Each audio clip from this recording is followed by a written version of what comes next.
We're live. I'd like to call to order the Columbia Borough Council July 29th meeting. Could I have a roll call, please? Councilperson Kaufman. Here. Councilperson Stahl. Here. Councilperson Fisher. Here. Councilpresident Zink. Here. Councilperson Levy. Here. Councilperson Murphy. Here. Councilperson Regard. Here. Mayor Lex. Here. Thank you. All right. Would anybody like to offer an invocation? All right, if you'd like, please rise for a moment of silent reflection.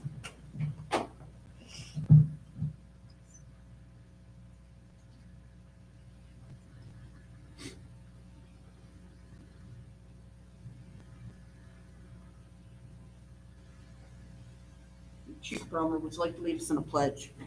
I pledge allegiance to the flag of the United States of America and to the republic for which it stands, one nation, under God, indivisible, with liberty and justice for all.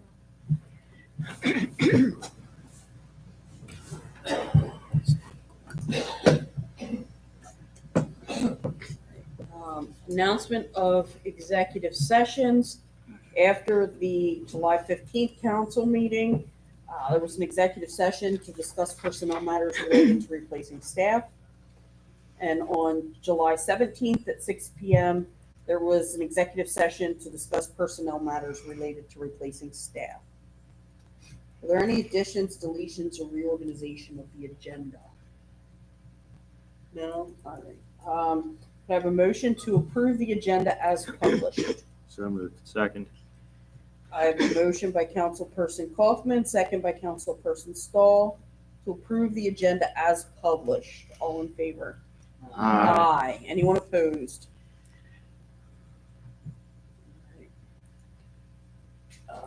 Citizen comments, non-agenda items only.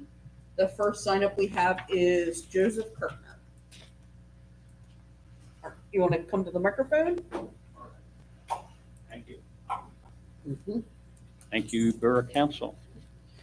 Joseph Kurtner. I live at 2583 Ironville Pike. It's not in Columbia. It's in West Hempfield Township. But I used to own a property at 1211 Ironville Pike, which is 3 doors up from Kinderhook Road to the east and on the north side. And the 7 years or 8 years that my daughter and I transferred that property to my daughter, have lived there, our mailbox has been hit over 7 times, destroyed 3 times. And we had to replace the 4x4. I know when they rebuilt Ironville Pike some 10 or 12 years ago, they put spots in the sidewalk for the mailboxes. Now we've moved it back as far as we can. The mailbox does not stick out over the roadway, and it just seems to, most of the time, it happens at night. So there's nobody that we can report on. One time it was UPS, and anybody ever try to deal a claim with UPS knows you might as well just forget about that. But anyway, most roads, township and state roads, when they do their do their street markings, have white lines on the outside traveled portion of the road. Now, Ironville Pike, they didn't do that. Up where I live, you can tell if you drive up Ironville Pike where it hits West Hempfield Township, you'll see immediately that on both sides of the road, there's white markings. Prospect Road, both sides of the road, Columbia Avenue, 462, Marietta Pike, everywhere there's white lines on the right-hand side of the road. And that's to direct people more to the center rather than having them run off the road. Now, these happen at night. Up where I live, from the center line to the white line, from the center line to the white line is 9 feet. I don't know if there's a rule or a statement that how long that has to be. At 1211 Ironville Pike, from the center line to the curb is 12 feet. I would like to know if Columbia would entertain or be able to paint a white line on Ironville Pike a foot or two out from the road. You know, a lot of people at night can't see real good. Maybe it's storm, maybe it's foggy, maybe they're drinking, maybe they're old like me. And they think they have that whole lane to move, but if they see that white line, they tend to stay in. That's why everybody paints a white line. And hopefully it would keep them over from hitting this mailbox. Now, I'm not the only one. My neighbor, the second house, her mailbox has been knocked down more times than mine. I don't know if anybody else on the Ironville Pike ever had a problem or reported it. You can't hardly report it to the police because nobody sees it. There's no witnesses. They do it. All we find is parts of mirrors, blah, blah, blah, blah, blah, blah, and we're stuck with repairing it. So my request is that, I don't know who does your street markings for you, paving or the striping. If a white line could be striped 2 feet out from that curb, you still have a 10-foot roadway. Just so at night, if people see that, you know, trucks are bigger today. More Amazon trucks, more FedEx trucks. All these new pickup trucks have huge mirrors on them. They stick way out, and that's what's hitting them. And I just wanted to request to see if we could consider having a white line painted down that Ironville Pike, just like it is up in West Hempfield and straight down. You know, most of the traffic coming into Columbia from the east, it's either 462 or Ironville Pike. It's a heavily traveled road, and we're just asking for assistance if you think that's feasible to have that done. Yeah, we can certainly look at that. Yeah, I'll bring that up at our next Public Works meeting. Yep. Thank you for. Appreciate it. Thank you Thanks very for the much. suggestion. Yep. All right, the next sign up is Kyle Ricker.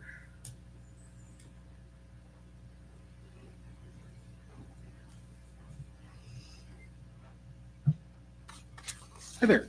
Good evening. I was speaking with some folks near the McGinnis property on Fairview Avenue earlier this month.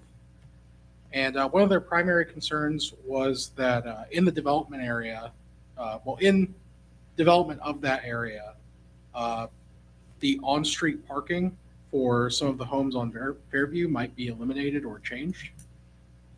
No. With the, so that is not the case? No, there's no parking changes planned? Is that No. just in general or because of the change in plans of the development?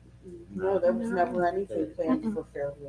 Okay, so yeah, that road is all good parking wise as it is now? Yeah, I mean, I know there are people that park behind their property on the south side of it. And we've actually, I think when we did the subdivision, we actually moved the property line back to maintain that off-street parking area. Should have been Penn Street. What should have been Penn Street Yeah. has been maintained so that they can continue to park there. Okay, thank you so much. All right. The next sign up is Jesse Rabinowitz.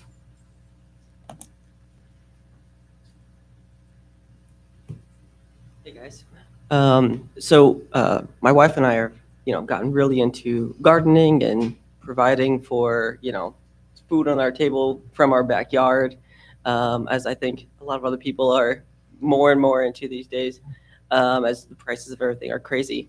One of the things we were looking at is, possibility of even having a couple chickens on our property. And as we were looking through the zoning code, I saw that to have chickens, you could only have 2 if you have at least 10,000 square feet, which is basically saying no one inside Columbia Borough that lives, in town can have 2 chickens. It's kind of silly, to some sense, but to have 3 chickens, you get a little coop, 3 by 3.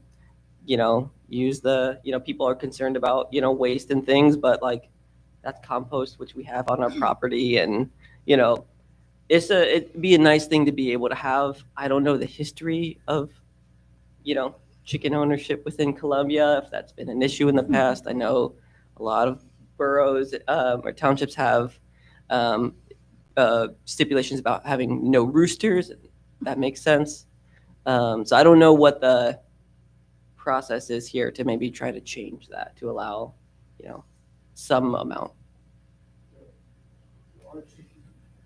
There are, There are. yes. there The are. zoning code, from what I read, doesn't allow that though, They meet the criteria. There are of places 10,000 that- square feet. Yes. Okay.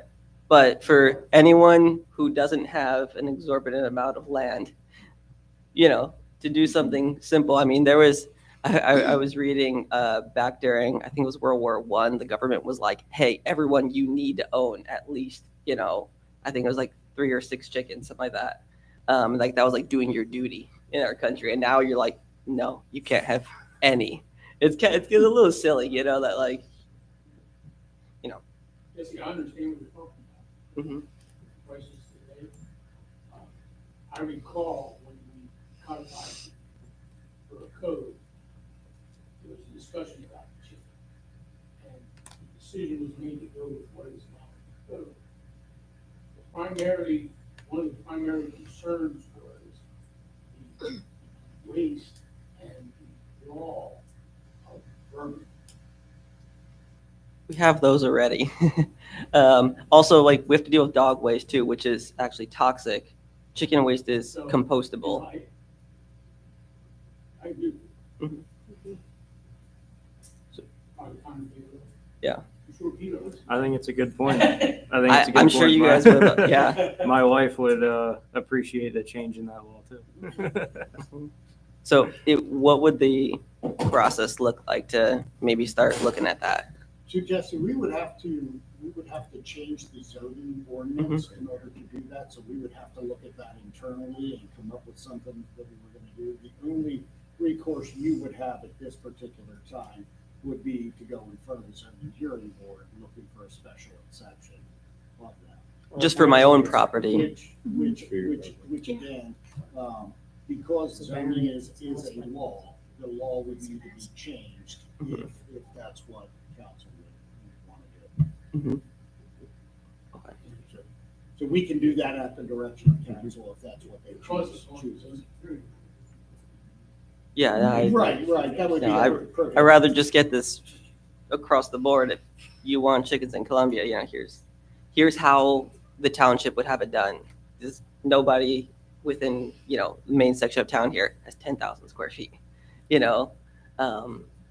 So, I think there are other people in Columbia with the same. oh yeah. Yeah. Maybe the first step would be just to get like a petition of sorts, with people's names and addresses if they want this to be looked at. And that's what I would do. Yeah. Some people come to this. Oh yeah. I mean, I know our next door neighbors would love it. They have an extensive garden as well, and that's something they wanted it years ago, and they looked at the same code that we did and saw they couldn't do it either. Did I misspell foul? Sorry. You knew what I was talking about? Yes, so, I mean, I will say, I have a borough which is not as large as Columbia is, but has a similar, kind of land use area. It's very tightly packed, and they do allow chickens under certain conditions and other fowl if you wanted them. So I could certainly forward that along to you guys if that was something we wanted to look at for a discussion. I Yeah. think if we could, kick that to legislatively to put on the legislation list. I mean, I don't know if we want to move it ahead of anything else, but, we can certainly put it on the list. All right. Yeah. Thank you. And the last sign up is Frank Doutrick.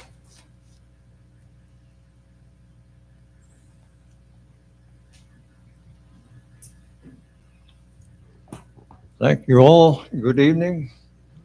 I was kind of looking for Derek, but he's probably got something else going on, but I wanted to try to commend him for the meeting they had at the Columbia Borough Fair Company out there on the McGinnis property. I thought it went pretty good, even though we didn't have a microphone till half of the meeting. And the problem with that was we never heard the questions from the people. it seems like we just don't learn from our mistakes. Had they had a microphone in the center of the audience, when people went up to the microphone, we could see who they were and we could hear their questions, what they were saying. But that wasn't the problem. I mean, that just didn't work out. Now, Heather, you had a lot of comments to make and your voice carries. So we could hear that. But then during the conversation, you got into a conversation with somebody behind you and nobody could hear at the other end. And I wasn't the only one there that couldn't hear. But it's always nice to hear the questions just like here, what's going on. But other than that, I thought it was a productive meeting.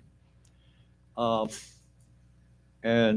on the 9th Street demolition and the McGinnis property out there, I thought the contractor did an excellent job. Everything was cleaned up. I thought it was done. They did good, and I think they made money off of that from what I've seen. Now, previous meeting, it was talked about the borough was going to go in there and take the appliances and whatever they could possibly use. Did they ever do that? I am not sure. I don't know that there was anything that was of value for us to use. Well, I did some checking. I understand they did get a refrigerator, which you can use a refrigerator anywhere. That was good. But I'm wondering what happened to the rest of the materials, because I went out with the intentions of trying to buy some of them from the contractor. He said there's nothing in there. I don't know. Wasn't in there. So I don't know if what was removed. I would hope that somebody would check into that and find out who got what, where it went. That would be very appreciative. Got a paragraph here I'd like to read. Now, this happened down in Quarryville. It says, U.S. Immigration and Customs Enforcement officials have approved Quarryville Police Department applications to join the task force program that would give officers some immigration oversight. Does the borough have any intentions of doing that? Columbia Borough? Why? We have enough to do. We don't have the staff. Current laws, right? If our officers, we have done this numerous times, if our officers in the performance of their duty come across a person that's here illegally, they will notify immigration and the information will be turned over to them. What immigration does is up to them. It's basically the same thing. We're just following the law, and the chief can speak to that. Frank, I was going to mention, we recognized about 4 officers 3-4 months ago. I don't know if you recall the incident or not. There was a individual that was wanted by immigration, was also wanted by Philadelphia PD for a homicide. And our officers were able to detain that individual, work with immigration to get that individual detained and notify them. So we have a working relationship already. There's no need at this point in time. Our officers are busy enough to delve into other areas of the immigration law, or have our officers deputized. We have enough work here. Yeah, well, I went down to Miller's office and I kind of informed them. I live at 10th and Aaronville Pike, and I sit there in days rushing up on the sofa and all. And what I see, I'm willing to bet a good sum that we got illegals moved into our town. And I don't want to wake up someday or the officials wake up and say, how did this happen? My understanding, it takes a 40-hour course online to be part of this, according to what I read here. And I just would hope that I can't say that they're illegals, but none of you can say that they're not. And I just, from what I see, I'm sorry, I see people coming into our town. There's hardly a week goes by. Now, all of a sudden, in my block, I'm seeing brand-new vehicles. Something's a little off course here. And I just think that you can't stop them and ask them if they're illegal, is the way my understanding is, but I just see our town being overrun. Yeah, Frank, we're not losing anything. I just want to be clear. Our officers, when they have probable cause or reasonable suspicion to stop someone, we can check out that individual for warrants. So if they're wanted by immigration, then there's a procedure for us to follow. So we're not losing anything by not deputizing officers. Yeah, I just thought we wasn't allowed to stop them and ask them their status. No, here again, when we have a lawful reason to stop individuals. That's the only time you can do it. You just can't pull them over. And so how are we going to know? I mean, I see people coming in, they have tags on their backpacks like they just got off of an airplane. The latest one I just seen was a young, about a 16-year-old boy. A guy come, he had a clipboard with him, and he was just looking every property over as he come down the pike. And it just makes you wonder, and I know where they're going. And it just makes you wonder what's going to happen here. They're coming in more since Trump got in there, and he's really pushing us. And you can't tell me they ain't coming in, but I'd be willing to bet there's a lot of illegals living in our town now. So I thought this would help if they took that course. You as a citizen have a right to contact ICE. If you have Yes, I information. got that number. Yeah, they gave me the number down there to do that. I don't know where that would go, but, okay, I thank you for listening. Frank, along with that, we do have an officer on the drug task force who is also a U.S. Marshal.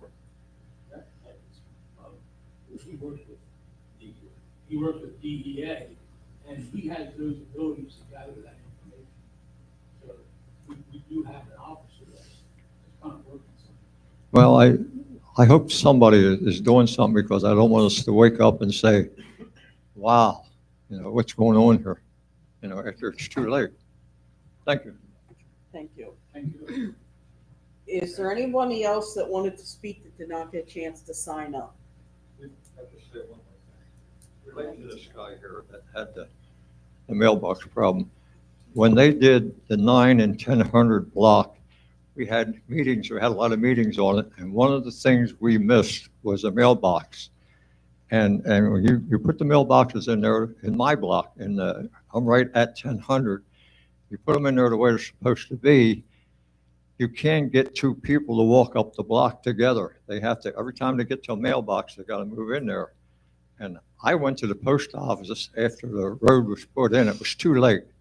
Nobody seemed to think about that at the time. They just laughed at me. I said, we don't need mailboxes up there. We need that postman to come to the door to door. They just laughed at me.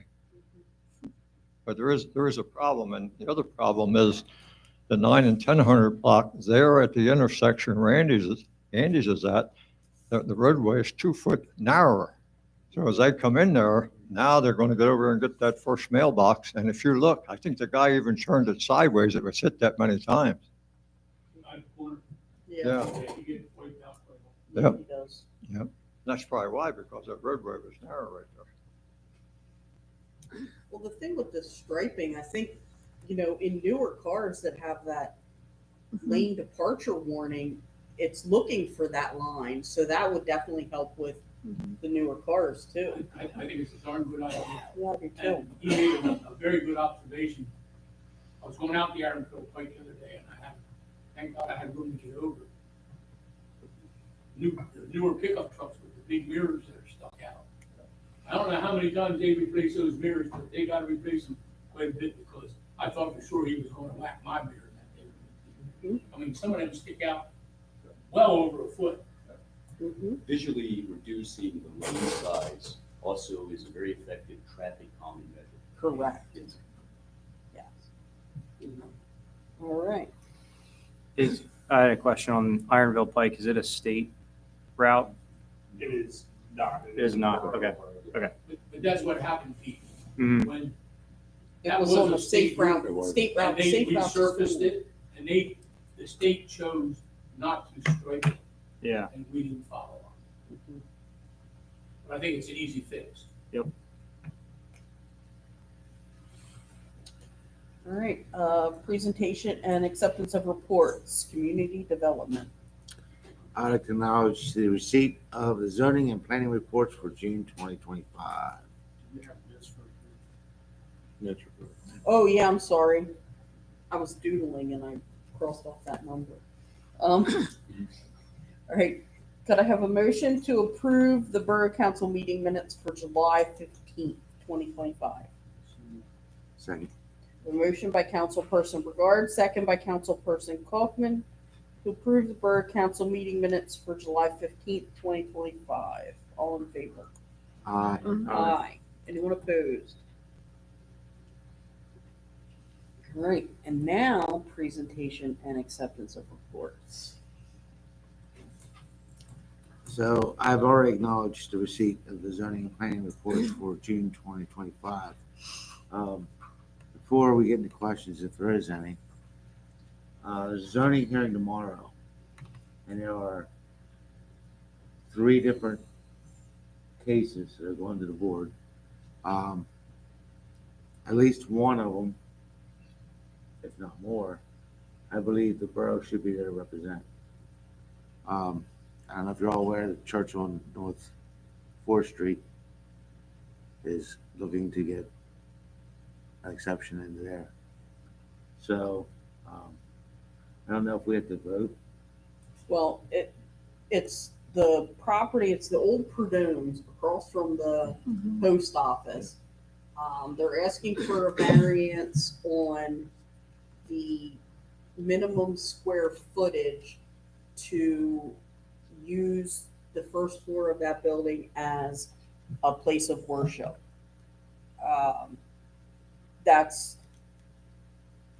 It also needs the special exception for it's not allowed in the zoning district of downtown commercial. I don't believe it would meet the parking either. Well, the parking isn't addressed in the Right. thing. And last week at planning, they did discuss this one. Planning Commission did not want to issue a yay or nay because they said there were still too many unanswered questions.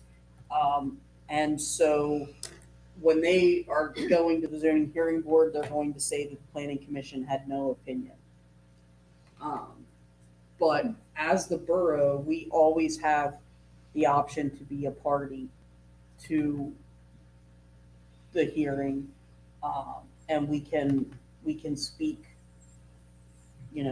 on our desires at that time. If we don't speak, we always have the option to appeal the ruling to the Court of Common Pleas. But I think if you speak at the hearing, it's immediate feedback. Much more cost effective. Yes. Ways if there's something. Correct. I mean, like, I think the zoning or the planning commission's questions were, how often are they planning to have services? How many people are they looking at? Those kinds of things, like, is there requirements as far as, like fire suppression and things like that, that weren't answered or weren't addressed, so. Do they need to seek a variance just to have those activities in the building? Or are Yes. they seeking tax relief?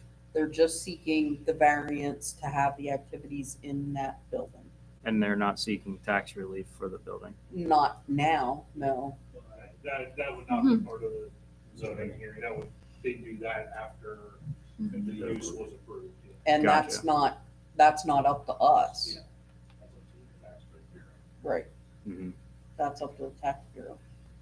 Gotcha. Would we have to send it like delegate a representative of council to go and give an opinion? Or when you say council represented, what do you Well, mean? Someone to represent the borough, whether it be Evan or Steve or a member of council. It can be, or the mayor, it can be anyone, just authorizing them to speak on behalf of council of the borough. This is what the borough, this is our position.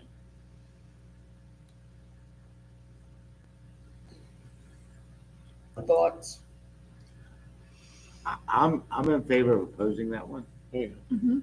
But I don't know where about stands, and that's kind of why I thought maybe a vote would. I think it makes sense to do a vote to make sure that you know what the, at least the majority of council. feels. Right. So Eric, would you like to make a motion You that want, we, you want from us? that we delegate someone to speak at the zoning hearing board against the proposed variance? Could I just ask, like, what your position, what brings you to oppose it? I don't feel like I know enough information to come to a conclusion.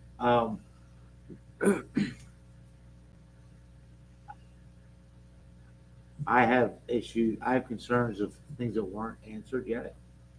I'm against putting a church in there for tax reasons, which I believe will definitely happen. I don't believe they meet the parking standards. They have that little parking lot off to the side, facing Walnut Street, that I don't even think has enough to meet modern day zoning for the apartment building itself. Well, and I think out of everyone that parks in there, it's all for the rooming house that's above. So I don't know the intentions beyond that as well. So I'm against it. There's other properties in the town that are churches that are either vacant or on their way to being vacant. They could probably work out a deal. I know of two churches, at least two, that do two different services. They have another service with a different group. So it's not like they can't come up with something. Yeah. I just think that's the wrong place for it. I think I agree in terms of that if there's, we already have vacant properties or close to, or opportunities to lease or rent. Seems like a good opportunity than seeking a variance in a less than ideal location. Not against taking anything off tax Taking rolls. tax Mhm. Exactly. Period. Definitely good point. Period. Yeah. That could be a revenue generator. That Should be. building itself Needs help. needs help. The church isn't gonna help. No. Although, I don't know, it does need Jesus in there. A fair point. Just saying. They did they did have a church in there though, where they were meeting. I don't know if it was weekly or what. They were having something in there prior to this. They were using that. Oh, I don't know. People can gather anywhere they want. Well, that's what I'm saying. They were doing Yeah, that there there's at a that lot building of previously. Yeah. Oh. Yeah, I didn't know what happened to it after the smoke shop moved out. Yes, Sharon. I'm just curious. I thought maybe somebody said the zoning didn't allow the church. Or did I misunderstand that? Because there's a church beside the State Theater on Locust, and I just wondered how they got zoning for that. I don't know. Because I would not think there's parking behind there, or Is it a new church? I don't know. it's been there for, It's been I'd there a while. say, at least a year, I would think. It's what? This one is extremely undersized, so the code requires you to have a certain square footage, and this doesn't even come close to the square footage. I don't know how So they're not big the included. building is beside State Theater, but I don't think it's very large. But I've never been inside that, so I don't know. Thank you. Well, they're not intending to use any of the second floor at all, right? The second floor is still people in it. So Yeah, that's- the floors that's above separate. it's still rooming house.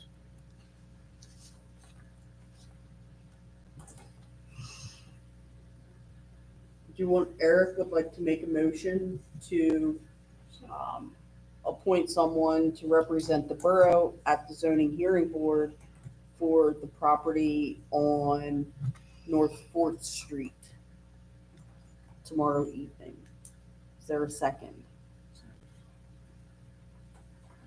I have a motion by Councilperson Kaufman, second by Councilperson Brigard, to have someone represent the borough tomorrow evening, July 30th, at the zoning hearing board for the property on North Fourth Street. Are there any other questions, comments? How do we afford somebody? Well, I had talked to Evan before this. He may be able to come, he may not. I'm on solo toddler duty the next few nights, so I can check with my Yeah. parents to see if I can get a babysitter. I don't know if Steve can come. Eric, I don't know if you want to do it. I'll be here. Heather, I believe you'll be here. Yeah, I'll be here too.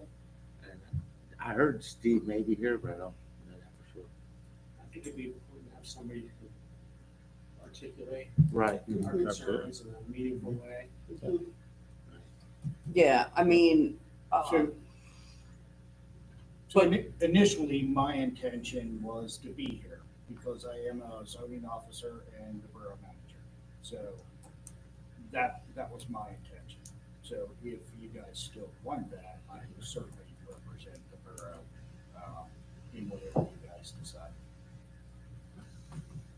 and to be clear, the motion was to represent the borough in opposition of the proposed variance. Are there any other questions, comments? I think it's great. So Steve's calling. Like I said, he has the zoning experience too, so he know the right phrases and things to use. So one thing, if I could just elaborate before you take that is, when you go to a zoning hearing board, what is actually on the application as an appeal is what is discussed. So although there are some things that you're discussing here about taxes and those kind of things, that's not what's going to be on the table. Well, I understand that. But one of the major things that is on the table on this one is the two things that you brought up, Eric. The one is not allowed in the downtown business district, and the other one is the inadequate size. So even though I hear about the parking, those kind of things, that's not what's going to be addressed here. The two things that are going to be addressed are problematic. So Right, but at the hearing, when you state the borough's position, you can say, we have, these are the reasons we oppose, and we're not just limited to those two items. We can, at that point, say, it's, we have concerns about parking, and, we've not heard how often they're having services, so we don't know the parking impact on the neighborhood and things like that.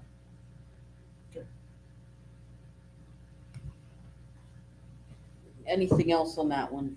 All right, I have a motion by Councilperson Kaufman, second by Councilperson Brigard, to appoint someone to represent the borough at the zoning hearing board tomorrow evening, July 30th, to oppose the proposed variance for the North Fourth Street property. All in favor? Aye. Anyone opposed? No. Also, tomorrow evening, there are two others for the zoning hearing board. One is on South Fifth Street, the first block, the short block, the one-way, or the section that you can't come out. There is a building that had a tattoo parlor in the first floor. They are seeking variance to change that into another rental unit as opposed to using it commercial, which is not allowed in that district because it's considered a change of use since it wouldn't be mixed use anymore. And the other one is, I think it's 521 Locust Street, would like would like a variance to use it as a short-term rental. It meets all of the zoning requirements with the exception of it is not a detached home, it is a semi-detached home. So, just throwing that out there too. It could be a big evening tomorrow night. Bring some snacks. All right. I would like to acknowledge receipt of the finance reports for the month of June. Any questions or comments on those? Yes, Sharon. On page 16, the statement of revenue and expenditures, can you just explain to me, it looks like that we're in the negative on that fund. Am I not understanding that correctly? Let me get there.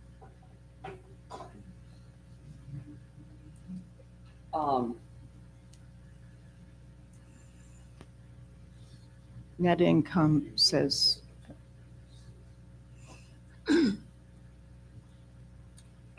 This is the,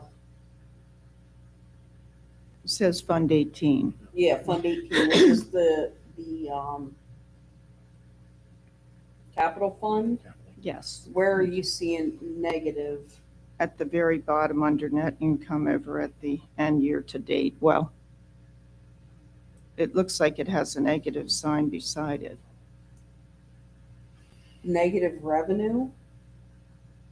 Well, it lists revenue, expenditures, and net income, and then under net income, it looks negative, like I just am trying to understand what that means. 16. Oh, yeah, that's just the difference between what it was, like what the revenues are versus the expenditures. So the expenditures have been 77,000 for prior year, and then there's the current year, and or the current month, and then the year to date. Okay. And the same question on page 17, the American Rescue Plan Fund, that also looked like negatives at the bottom to me. So I was just trying to figure out how that would even happen. Still in here. And I thought we couldn't have a negative in ARPA because you only get so much to spend, right? I didn't understand it. That's why I was just trying to figure it out. Thank you for explaining. Yeah, that's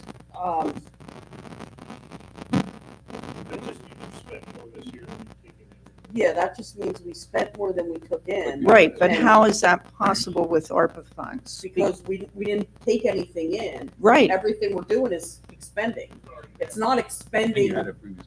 It's not overdrawing the account. Okay. We're spending the money that was there. Okay, all right. Clear as mud. Thank you. So what you're saying is we didn't take anything in this year extra in the ARPA fund, but we are taking what we did have in the ARPA fund, giving those years ago and spending it now. Yes. Yeah. Yep. Any other questions on the financial reports? No. Safety and marketing.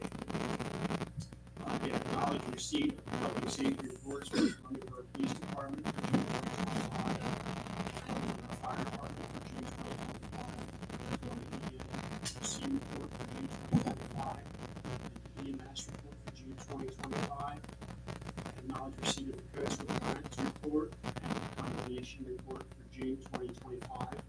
And, the other day I was going through the police department report of monthly offenses. And I gotta say, for this town, what is happening, it's kind of surprised to see the offenses year to date. I'm not gonna give you the numbers, you don't charge yourself, but in theft, there's a massive decrease in thefts this year compared to last year. And there was a massive decrease in vagrancy this year. And total offenses year to date this year, 497, 500. Last year, year to date, 638. That's a 22% decrease in offenses this year compared to last. And I was trying to figure out, is there something that correlates in this chart here to anything? There's a reason for this. And today I came across some other statistics. These are statistics. Crime rates in major cities. First half of 2025. Homicides are down 17%. Auto thefts down 25%. Robbery down 20%. Aggravated assault down 10%. So yeah, there is something that's correlation here. I believe it is. I think it's maybe a new attitude across the land here, where perhaps maybe some common sense and sanity and they turn folks to this great land. And yeah, let's keep up the good work. I mentioned how fun it is to be public safety these days. Any questions?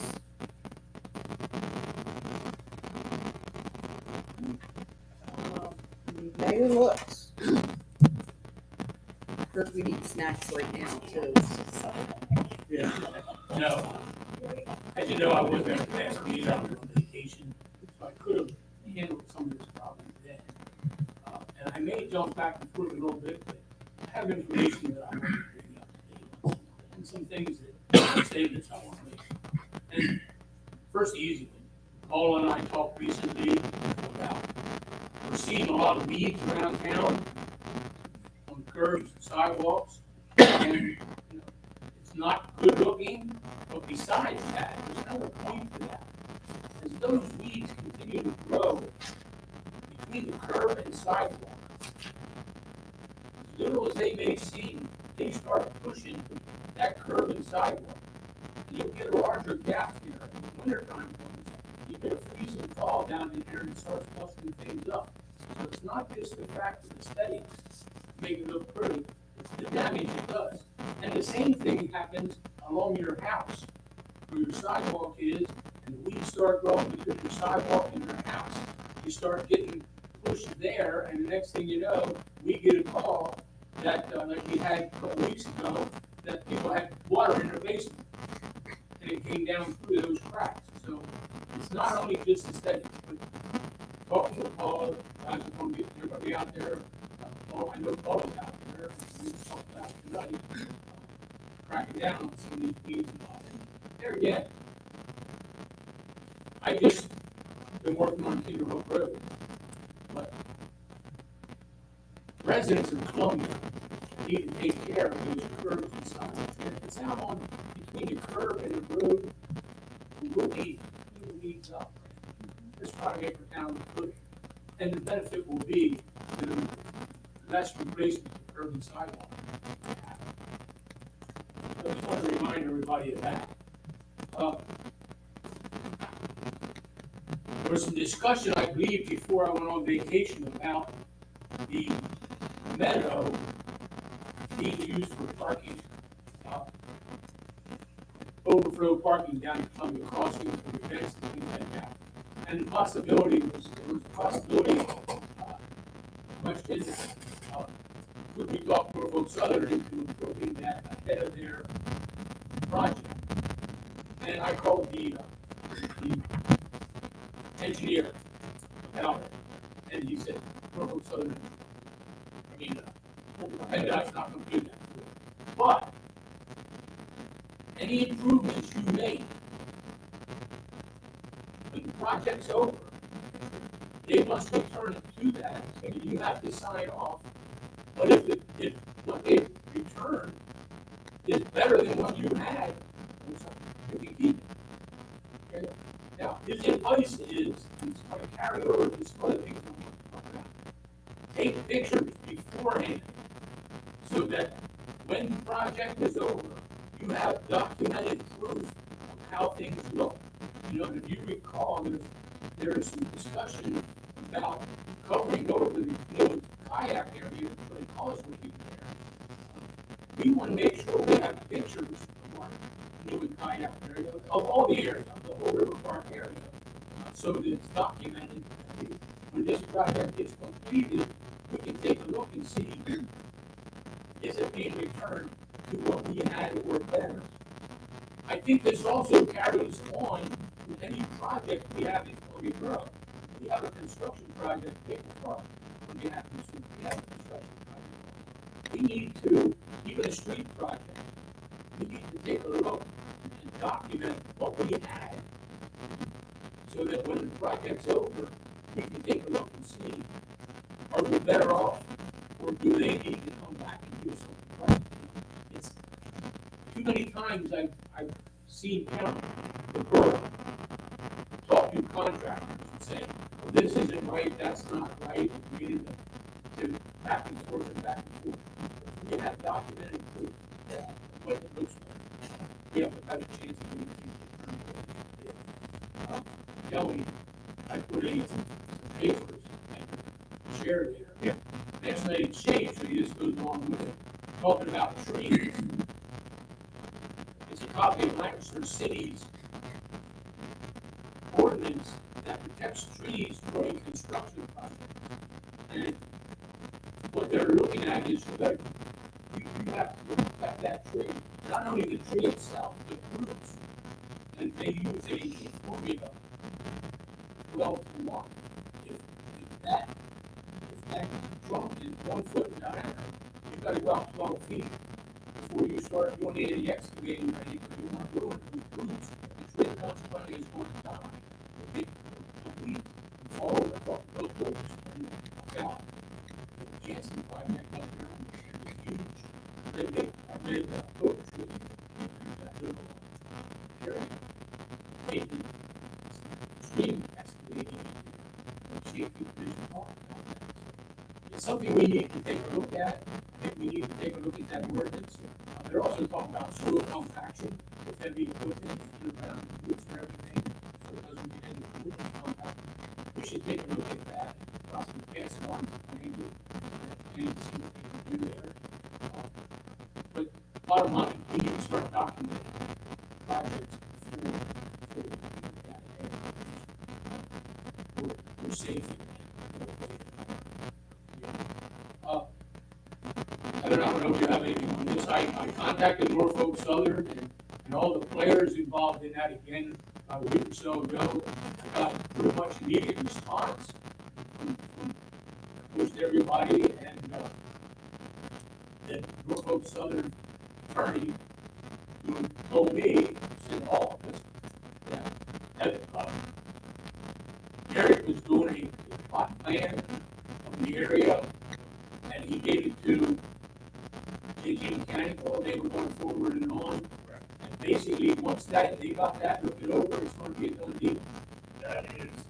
That is my understanding. So what they wanted was a meets and bounds legal description of the easement area that the borough/JP Environmental was requesting. So they're, based upon some of the plans that we had of the area, was able to do that, and they have that now. So I think they're just reviewing it to see if it's acceptable to them, and then hopefully there will be an easement agreement there, which will allow us to sell the property. I think the mayor, you're exactly right. I think as long as they sign off on it at this point, I think we'll be good to go there, and that should be the final step in being able to get that property off. Many thanks to all the players in it. Kevin, you went over with their attorney, Norfolk Southern attorneys. I think they change one every time we on that. That has been one of the biggest challenges in this, is that you correspond with somebody for a month or two, and then you get an email that bounces back and says this person is no longer with the organization, and you've got to find the next person to get a hold of. So And I think we made big strides when Congressman Smucker and I keep getting it. Hopefully we get that done and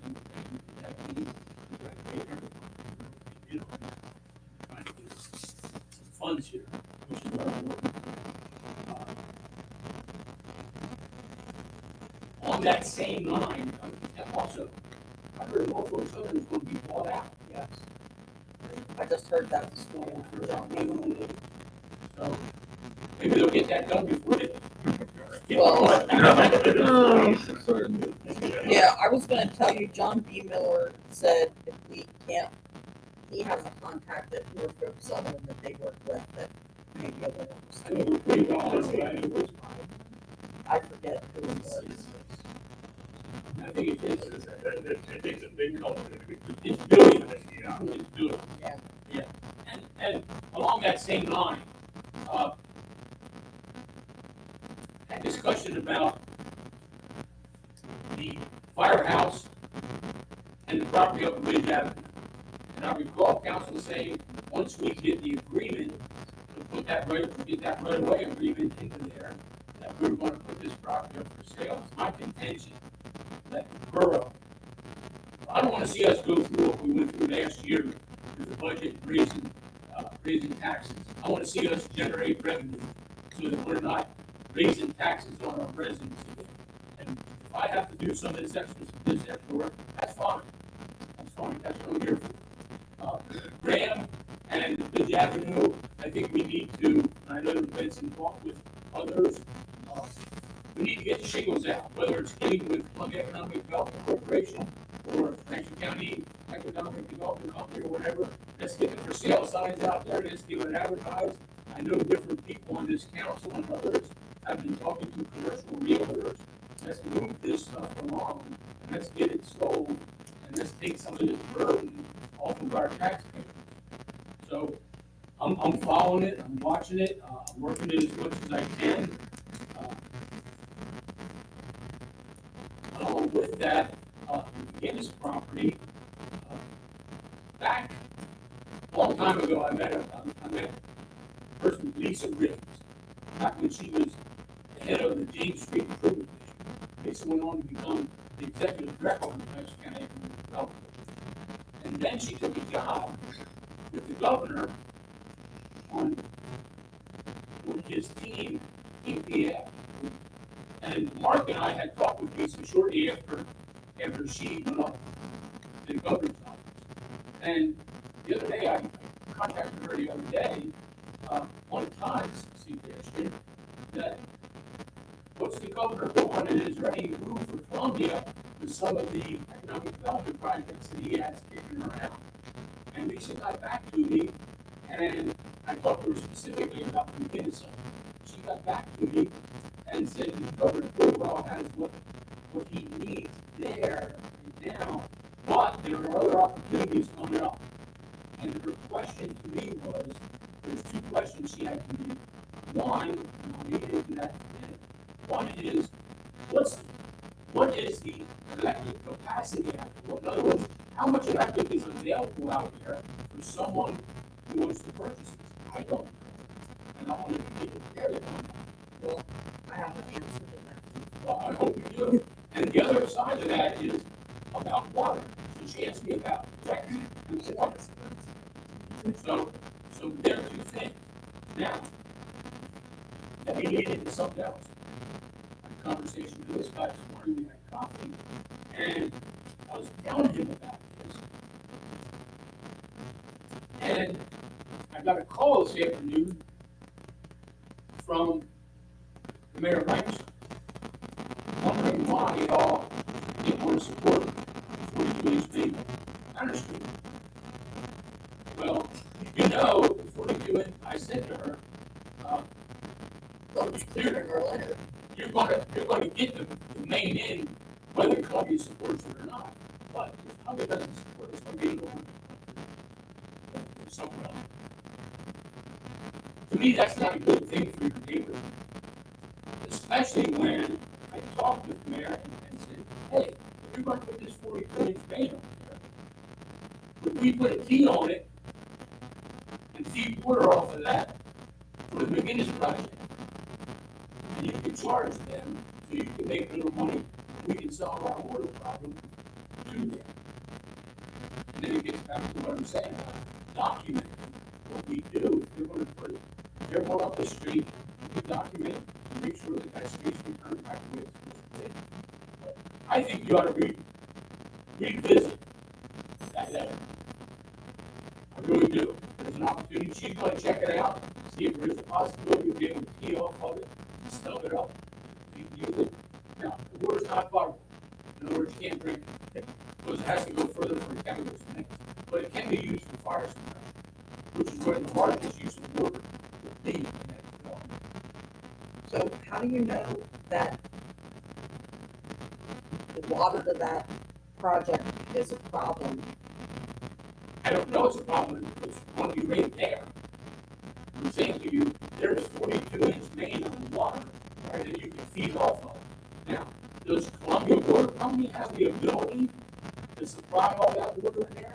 Probably going to cost them a lot of money, or whoever ultimately purchases the property, a lot of money, but if there's a 42-inch main next door, it's going to be a lot cheaper. It's going to be a lot more attractive. So I think you got to take a look at that. Our other concern was Mill Street. That was a CDBG project 3 years ago. Well, remember, you want to cross it, remember, you must return, you're doing your job right, you must be returned to where it was. And that's what I was leading into, when you start documenting. I think you're missing the boat. But anyhow, the mayor's going to get back to you as soon as possible. Feed off of that 42. I think that a lot of our concern was 42 inches, you're probably looking at 6 foot wide streets. You've already got all kinds of utilities in those streets already. How in the heck are they gonna run a 42 inch, 6 foot The wide? pipe's already in there. They're going to replace their existing pipe. In that street? No. This is a new pipe. It's a redundant pipe. It's a brand new pipe Brand new going in. pipe. Yeah, they have a pipe in there now. Not in that spot, no, they don't. It's the one that's existing is by Strickland Run. This is gonna She's be going to look at that. separate. But there again, you can feed off of that too. I think we'd rather help them, if they need help and approval, to get them to put the one right next to the other one along Strickler Run, on the backside of the McGinnis property. I think, I'm open to all, I'm just telling you what, I don't think it's I'm just telling you the issue, she's gonna look at the maps and see what's going on. But the truth of the matter is, I think we need to take a better look at this and have some discussion, rather than just send a letter saying, no, we don't want to support you. Well, we had significant discussion last week. I wasn't there. Yeah, and I mean, the other concern was it's going right in front of the only fire department that we have in town. How long does it take to do that? I don't know, and those are questions that we wanted answers to and couldn't get. You sent a letter rejecting it before you got the. You didn't have any discussion. I think it was for that particular route, which is right up through. If it was, I think you need to take a look at this. we discussed the redundant. I don't think it's a smart look. I don't think it wasn't us not wanting to help or to deny it flat across the board, but there are better options, and the way that they approached Steve and in their communication or lack thereof was very, That's the way they read it. well, it read the same way this direction. Yeah, great. So hopefully we'll be at the table now. As- That's what I'm saying. You could think and see what you can do. You got a neighbor here, who will work with you. You may have a chance to come out of this with some advantage on the property.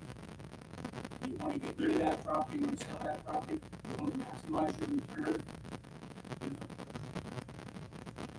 Take a look at it. So, that's all I have. Chief, I can just a reminder, next Tuesday is our annual National Night Out event. It's Tuesday, August 5th. It's from 6 p.m. to 8 p.m. All are welcome. The community is encouraged to come out. Free food, free ice cream, lots to see, lots to do. Wonderful opportunity to interact with our local police officers also. So once again, everyone is welcome. It's Tuesday, August 5th, from 6 p.m. to 8 p.m. at Gladfellows Memorial Field. Thank you.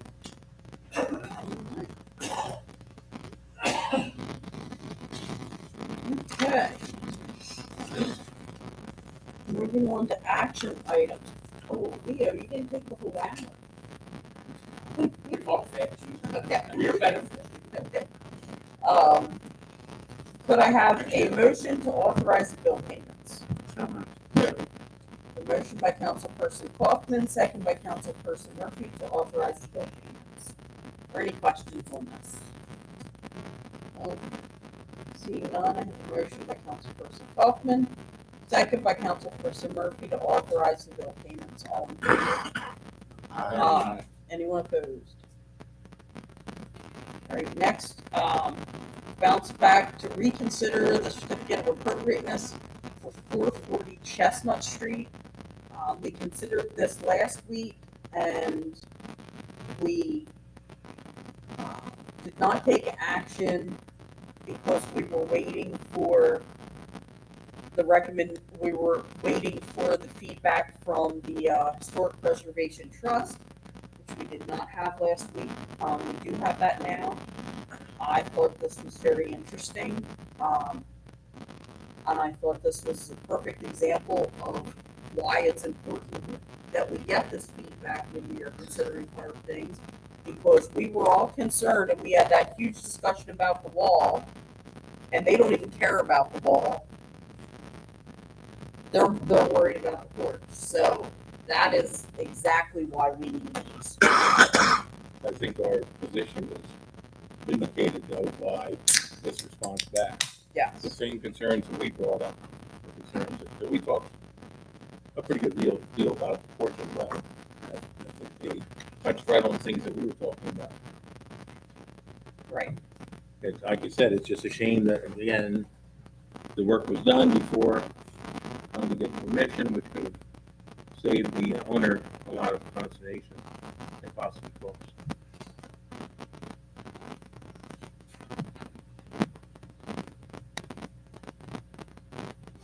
So again, this was recommended by Barb with no conditions.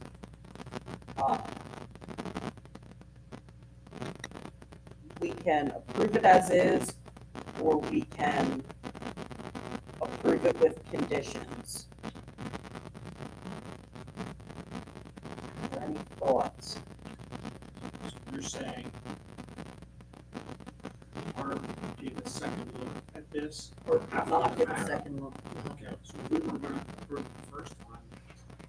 I think that the Historic Preservation Trust is getting into even deeper detail about how porch decorations was handled. I think it would be unwise for us to not follow the recommendation of the Historic Preservation Trust and go back to what HARD recommended with no alterations. So I think we follow what the Historic Preservation Trust recommends. I agree. I would like to see that detail remain because Historic Preservation Trust says that it is, while it was added on, it has been there long enough that it is now significant. I think you used the words that I was going to say. This is Historically a significant. significant property Right. in history. Yes. Yes. So I would like to see us approve with the condition that detail at the top of the columns be retained. Yeah, it's a shame. Not, it wasn't only the column, sorry, or not only at the top of the columns, but also, the double posts. Yes, the double posts. Yep. Yeah, it's a shame there wasn't enough of the wall left to at least have those corners kept. Right. Because they definitely have added character. Be nice to acquire that as well, but it seems. One of the things I noticed in going down the street is half the block has a rounded curb and a curb in front of any flower bed or lawn there, and I would like to see that copied To see some sort of delineation. to match what's already a precedent along that street. Mhm. And do something, it'll help to keep, by putting in what Pete's saying, it'll help to keep, delineation between the sidewalk and that mulch bed, which is going to wash away if you just leave it the way it is. It's going to be a Yep. big. Yeah, you wanna, That's what I was wondering. I wanted to get curved, okay. so. Good, it's good news. Mhm.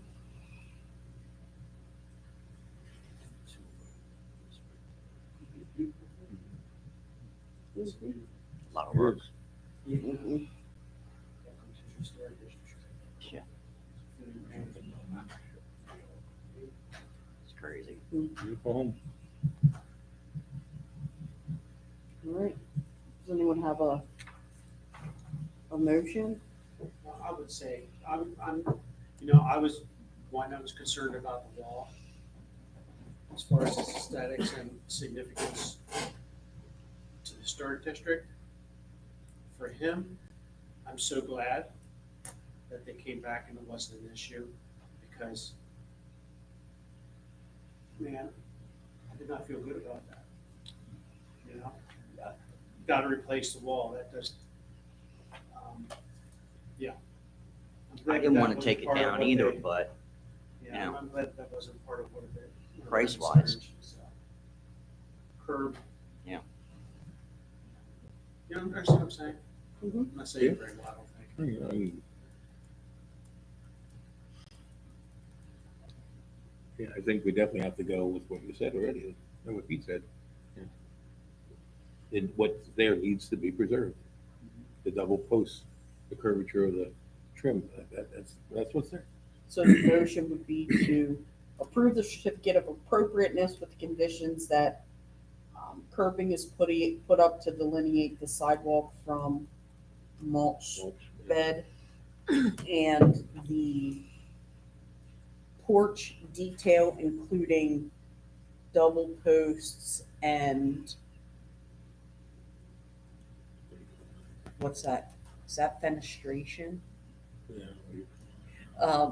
The detail at the top of the porch is, We preserve. well, below the dental molding, the arches, the curvature, the arches and curvature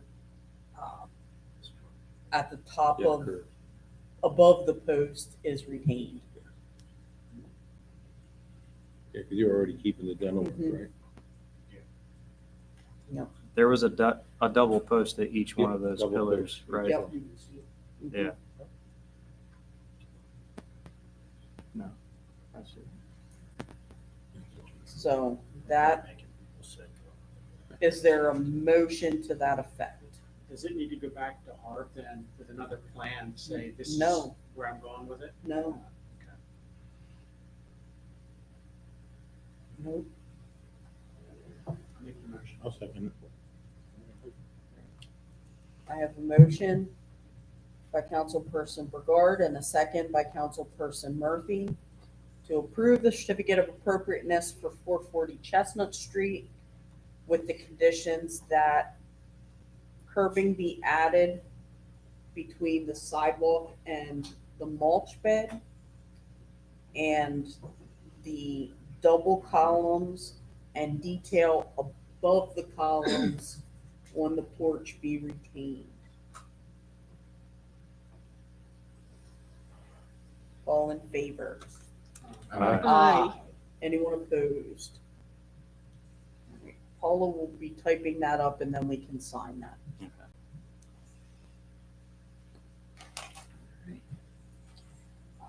New business. We received another letter from Luther Care, and it's in your packet.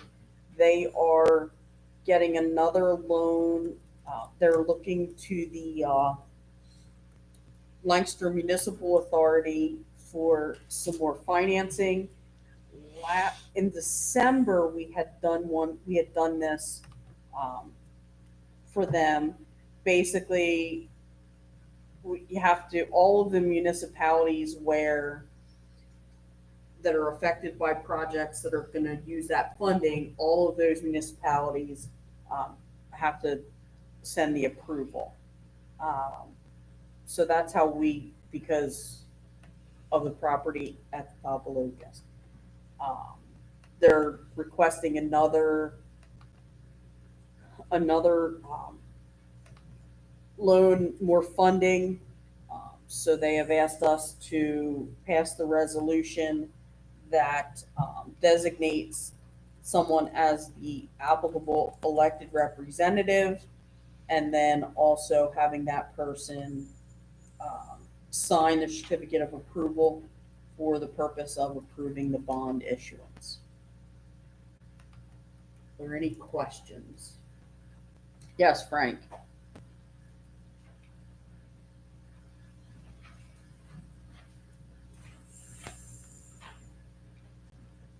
I paged through that pretty quick like, and it says in there, some of this is for a part in Columbia. What part is that? I didn't see nothing, how much funding went to Columbia or what it was for. What are we really a part of this? Why are we really a part of this? Because Luther Care is proposing, if they don't specify what capital projects, but it does say that there will be several capital projects, including but not limited to a fitness center, dining renovations, and additional renovations to common areas at Luther Care's existing facility in Lidditz and 200 Luther Lane, Columbia. That's all it says. Okay, it did list Columbia then, what it was for. Okay, it didn't say exactly what was going on here. Okay, thank you. Is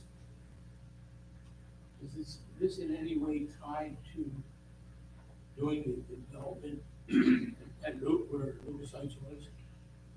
No, that one's not on here. The one that we approved in December, I believe, was.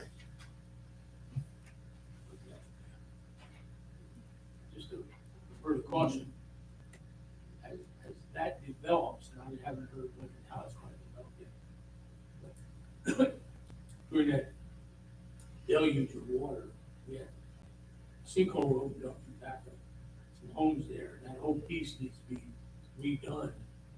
And Luther Care has a portion of that needs to be done. We need to make sure that basically, as Jake said, it needs to start at the end and work back. Mhm. You're probably familiar with that. We need to make sure that that is in anything that they are planning. That's important to our neighborhood. Yeah. Does anyone have any questions on this? Does anyone have a problem voting on this tonight?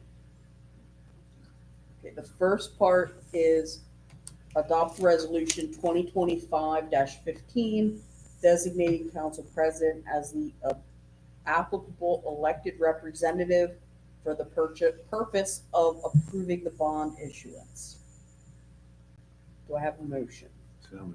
Second. A motion by Councilperson Kaufman, second by Councilperson Stahl, to adopt resolution 2025-15, designating council president as the applicable elected representative for the purpose of approving the bond issuance for Luther Care. All in favor? Aye. Anyone opposed?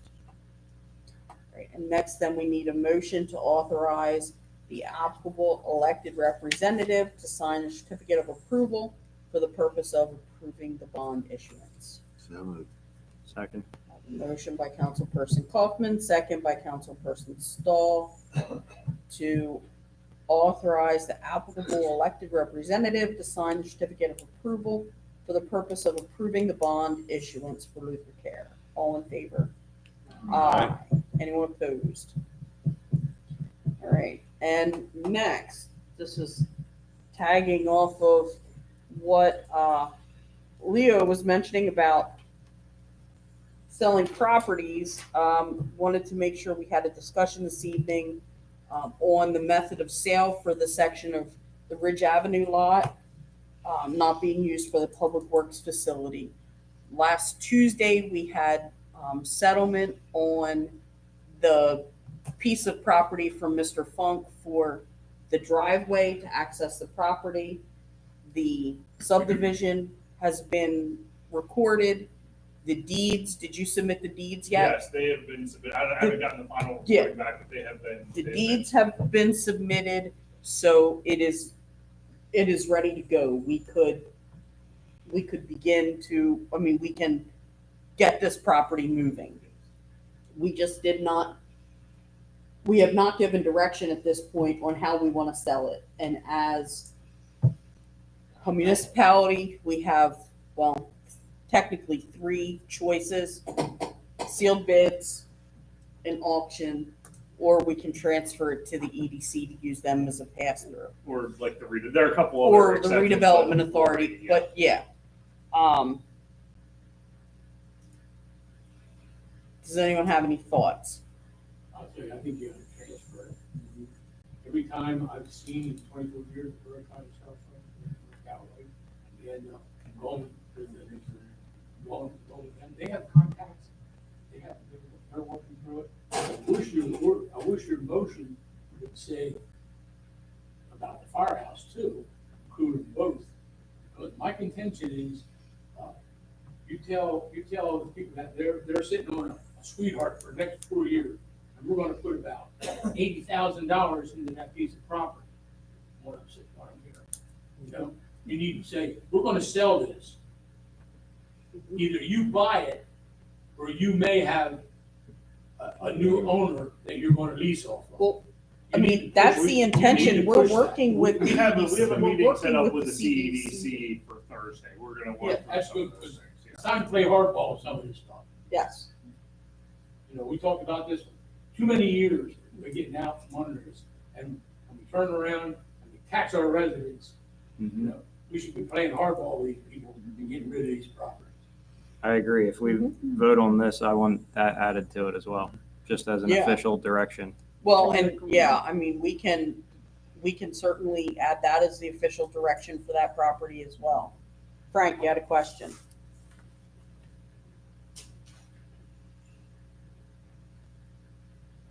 Yes. You just mentioned you settled either on the right of way or the property to put that road in. Did we buy that piece of property or is this the right of way? It is fee simple. We bought that piece of the access area. Yeah. We bought that. The borough owns it.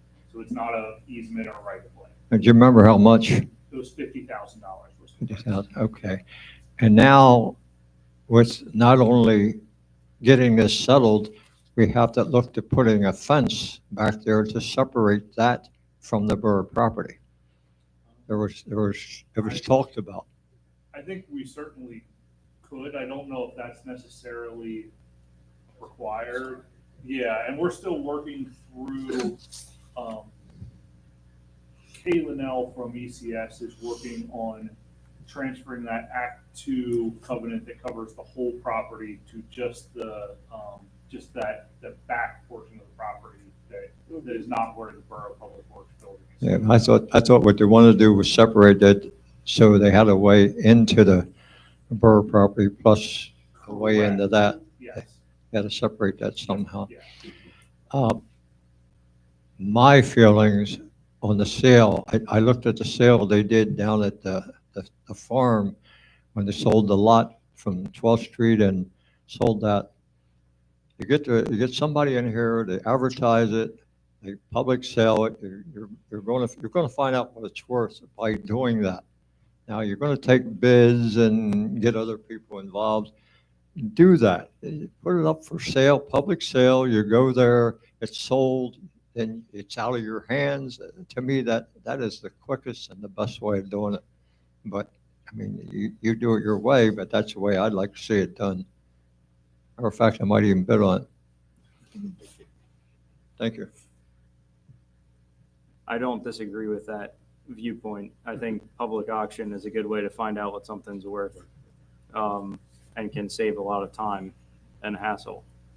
Well, I mean, we know the worth, and we would set the reserve, but it's seeing that interest. Yeah. Mhm.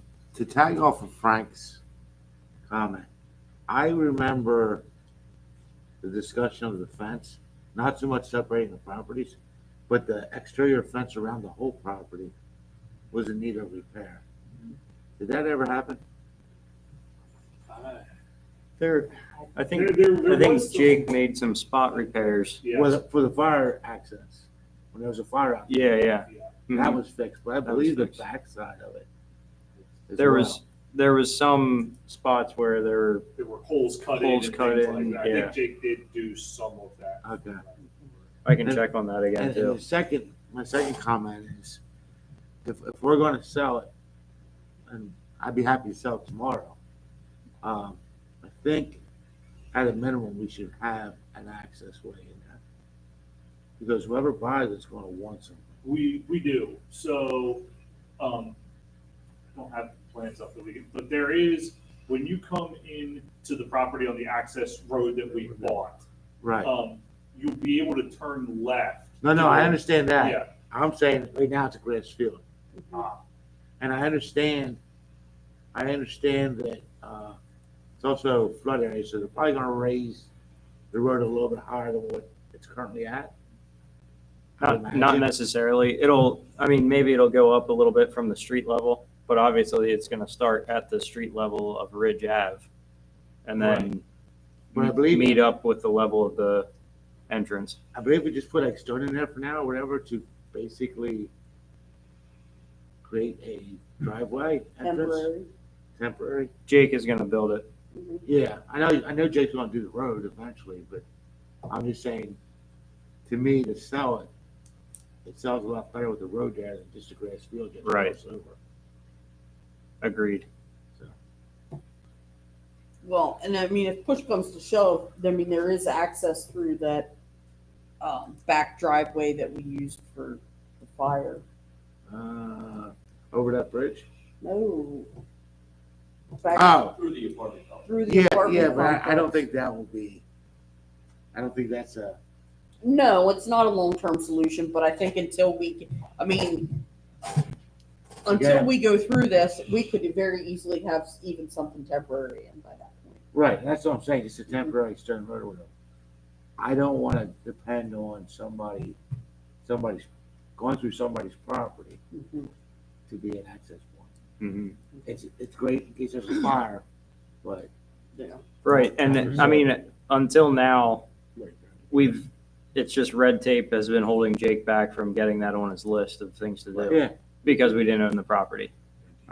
Yeah, the back part of the property does border the land on the Malibu Road, but you'll never get a road back through there. That property owner would never do that. So Well, it's it gotta doesn't- come in off of Ridge Avenue. It doesn't actually border Malleable. There's a parcel in between.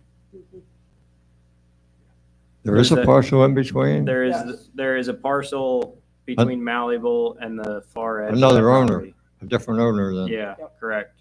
It's the part that's farmed, that's got corn in it. Okay. That's in, Bushong owns that. Okay. Yes, Sharon. Question Mhm. before sharing this out.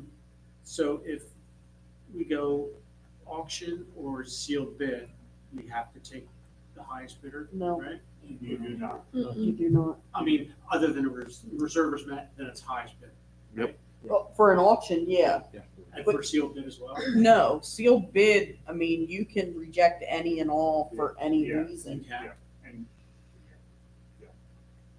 Well, and you can even do that at With auction an too. auction, you can as well. You always have the ability to reject those bids if you want. But I will say, in an auction setting, you are very unlikely to know by the time you have to make a decision on whether or not to accept those bids, what the plan is for that property, or even in a sealed bid scenario, oftentimes you really, and it's hard to hold somebody to that, even if they do tell you what they're thinking about doing.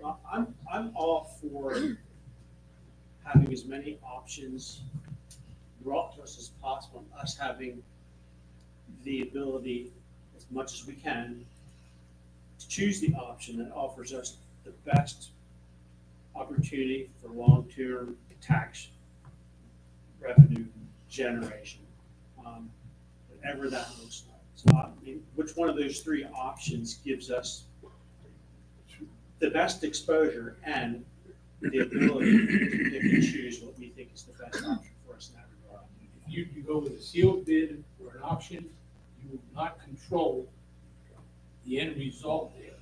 If you put it with a economic development corporation, a realtor or something like that, They will then shop it. they will shop it, and you will know, just like we did with Turkey Hill, you will know their plans for the property. So you can say yes or no. I do want to be careful about one thing though, is you cannot list this with a realtor. Right. Unless you have advertised for sealed bids or an auction twice and not gotten any bids. I just want to. I would say go with the redevelopment authority or EDC, because then you know what the plans are. With a But- bid or an auction, Yeah, you no, never know what the plans are. We can direct the We EDC. have, there's two things on that property. We have zoning, which if it goes to the EDC, it can still hit any of the zoning that's allowed out there, number one. And number two, it has the Act Act 2 covenant. Covenant, that they can't go below ground. Yeah. So, I mean, there's this, yes, there's some endless possibilities there, but at the same time, there's a lot of restrictions there. Right, so, I mean, if I may, I just have to say something here. We need capital funds, But it may not. period. We need capital funds. So if we're going to let this go through a process that's gonna take a long time to sell, it's gonna be problematic. We need to sell properties and quickly. So if we start selling properties, we might be in a better situation, but right now, we don't have a lot of capital. And right now, it's tied up in properties all throughout the borough, nothing is selling. So we have some stuff that's in the works, but we've been saying that since I've been here. If we have an opportunity right now to put something out for bid or sealed bid, or what, I think that that's the best case scenario because we need capital. We don't have enough capital now to cover our expenses for capital. So right now, you're gonna go after money with the risk that you're gonna end up with something you don't want. That's my fear. And I fully understand. Don't be so quick to jump and be so sorry for the rest of your life. I think that one of the things that we have to consider is, there is zoning. However, there are some uses, like we cannot afford to lose any more properties to tax exempt purposes, whatever that may be. And so if there's any way that we can, see what the end use is going to be before we agree to sell it, that's an advantage in terms of long-term planning. They can tell us anything they want and there's no way to hold someone to that. Well, if somebody's shopping it, like with the EDC or something, they're gonna be asking questions and you're gonna have an idea what the use is. Sharon? Whereas with a sealed bid, you have to know. Sorry. No, we put that in our thing is, tell us what your plans are. I mean, that's what we did up there. The borough manager just touched on something I wanted to just clarify. So any property that is sold will go in capital fund, right? It can't go in the general fund. Correct. So it can't be used for operating expenses okay. I just wanted to clear that up. Thank you.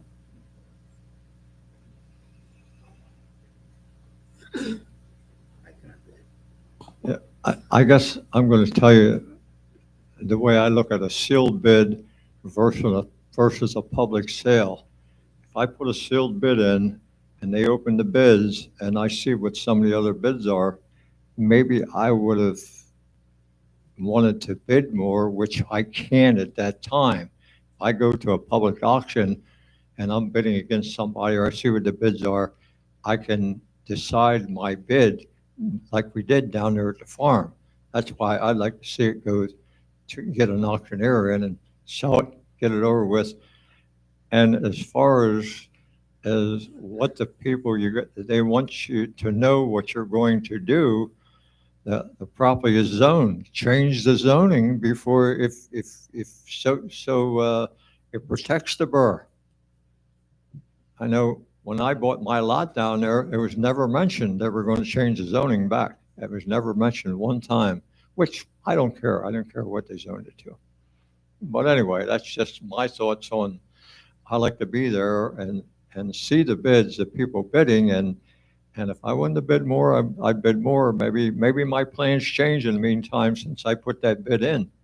So that's just my thought. Thank you.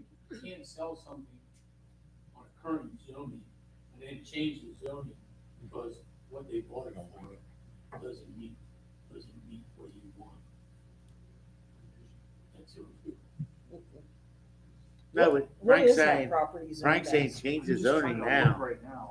Well, if you want to sell it this year, you're not going to sell, change the zoning I'm not now. disagreeing, I'm just explaining what Frank's asking. Just a thought.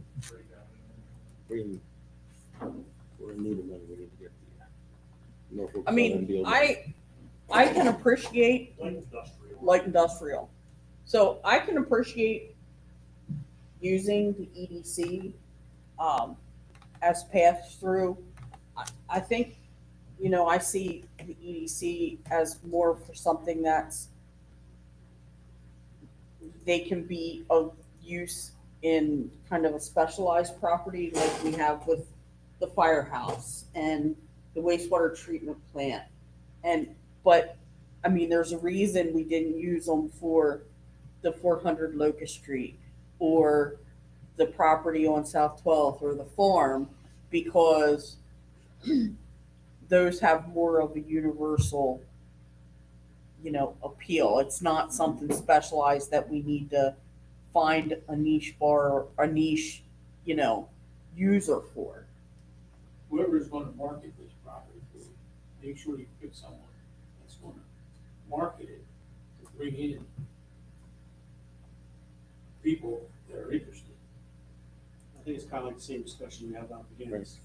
An empty warehouse, a full warehouse with 2 employees and forklifts generate a whole lot less tax revenue than multiple buildings with sophisticated complexes. Right? So I don't want a half-empty warehouse out there with a forklift. Whatever we can get on that site that creates the most tax revenue and jobs for us, right? And I think that comes with somebody who's focused on selling it that way, not hoping that person comes to you. I think it's a proactive. Well, I mean, I believe that property back there, there's very few uses Is Act 2. because of the Act 2. So, I don't know. I mean, I'm a fan of doing the live auction. But, I mean, our problem right now is getting agreements with the EDC together to do the properties that we have. This would be one more agreement that we need to do.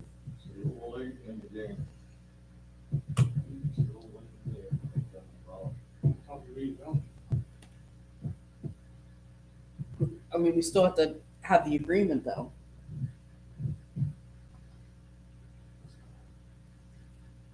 No, it's not hard, but the problem is what we have them that need done and we're still trying to hash it out.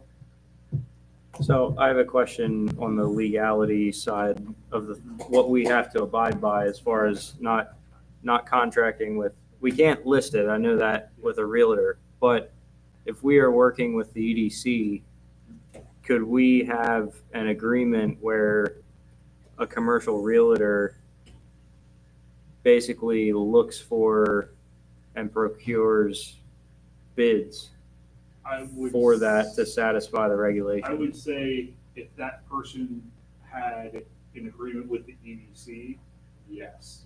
If they had an agreement with the borough, I think you're very close to that line that you So if we were gonna write an agreement with EDC, it would look like us basically appraising it, asking for that or a certain amount At least from the that. EDC, Yeah.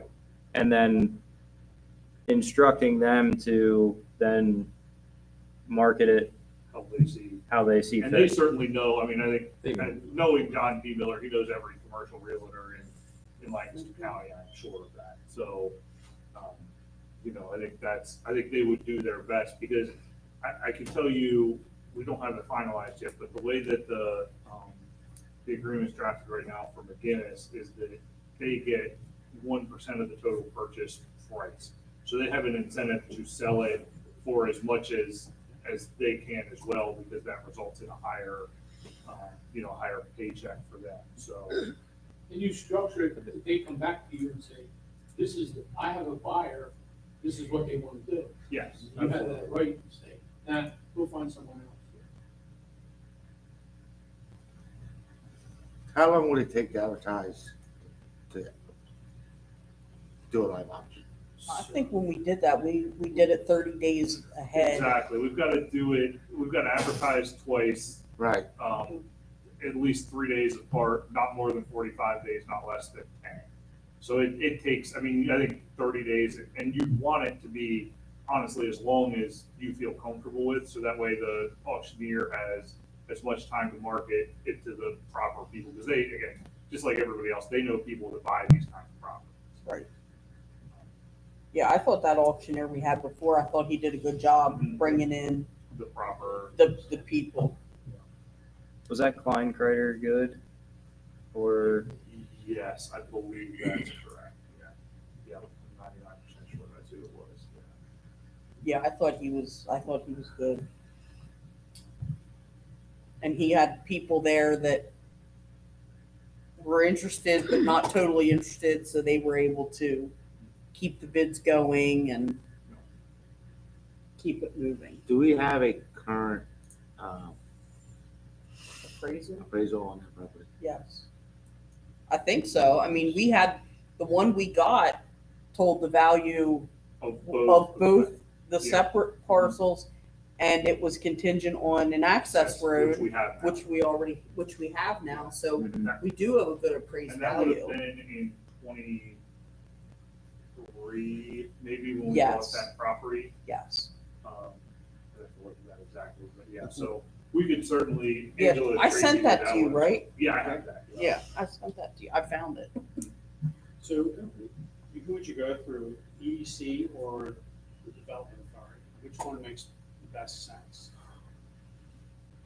Redevelopment authority. I'm in favor of putting it up for a live auction. I know you are, but I'm asking the question, which one, if you did go that route, which one would make the best sense? EDC. EDC? If you put it up for live auction, you don't need to reserve it, you start all over again. How does that work? Like, what do you mean? What do you mean? The EDC, like, what So do they do? we would put an agreement with them, basically a sales agreement, that we're gonna sell you this property for X amount of dollars. And their job is to find the highest and best use for that property, and then they turn around and they're gonna sell it to someone else. So basically, there would be like a domino of closings. So the first closing would be us selling it to the EDC, who would then immediately turn around and sell it to whatever that end buyer is. And we so- would get money from the CEDC before they found, No, No. No. You would likely get, so they would have to sell it first before we get our money. yes, but that's why you find an end user basically and those closings happen in our apartments, yeah, right? some, all And that's just about. specifically an exemption to the bidding requirements of the Borough Code that the law allows for that. Right, You're like saying- when we signed the initial agreements for the two properties, for the wastewater treatment plant and the firehouse, we signed them, it's basically like a 6-month sales agreement. So, you it would be in there that closing on or before, 6 months from now. And that gives them time to find the buyer and line everything up and get the closing settled on their side so that we're ready to go on the same day. And you're saying we already have agreements like this with them? Yes. And we're waiting for them to sell? One of them's with the McGinnis project. No, that's No. not. No. We don't have anything informal in place for McGinnis. Which ones do we have in place? The firehouse and the wastewater And treatment those are plant. with the CEDC. They're not with the Lancaster. CEDC, and Yeah, that's not- we don't have any agreements in place with Lancaster EDC. I don't think it'd be wise to do it again. And while we technically have agreements in place, they have expired. So what we're doing now, we're going through the process to redo them and update them so they are current so that we can sell those two properties. And can the land development participate in the auction if they want to? Yes, Okay, anybody can participate. okay. One more thing. All right? Just to clarify, I know what the mayor brought up. Now, are you just going to look at this property here, or are we going to do the firehouse with this? We're going to do them both at the same time, sell them? No. The discussion was if you're going to sell that property, also in your agreement to sell it would be to make the sale of the firehouse, Yeah. but not, You don't want to do Sell them at the same same way. time? not same time, not same. Yeah, way. I figured that would help get both of them along the way. Right, Firehouse, I don't, you can't do sealed bids No, or auction. no, Because you that, have a tenant in there. well, and that one, yeah, that one's pretty, that's why That is the- the standard sale. That's why the EDC makes sense for that one, because that's kind of a special Exactly. circumstance. Same thing, yeah, with the wastewater treatment. They're kind of special, like a special circumstance. So we had an agreement to sell the firehouse before. Why was that not completed? Because the subprime lease on the property, They didn't want, they realized how good of a deal they were getting based upon the lease Yeah. that they had signed before, I think it was 2019. Yes. The first one. That there was no point in them paying what the property was actually worth. So the agreement of sale was to sell to the current tenant. That's who what- they- that was that's- the anticipation. that was the end user. anticipation. Yeah. Yeah, then that's what the EDC was marching toward. We were Selling it worried to them. that selling it to any other buyer, because commercial properties, the value is based really on what your cash flow is, that with that lease being so low, that you likely would not get what the property was worth. And then we've had it reappraised, and it seems like it's come up in value quite a bit, even with that lease in place, so. I think that kind of results in a little bit of a, taking another look at that, so. I think you put it up for sale. Puts them in a position where they have to act right. rather than sit on it for another 4 years. So, but Right. here's my concern, and because we want it to go up for sale, but if we do it through the EDC, are they gonna come back and say, they have to go out now and remarket it again if this guy's not gonna buy it? Do you know what I mean? Like, that's gonna take time too. Well, I think you do it at the same time, you've done, excuse me, either you buy or you don't buy. You gotta work. You find an investor, you You push him into making a decision. Right. can find an investor. We don't have 4 years for him to sit on. No, it. we don't.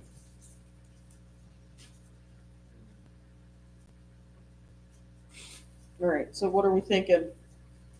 The firehouse stays with the EDC? Yeah.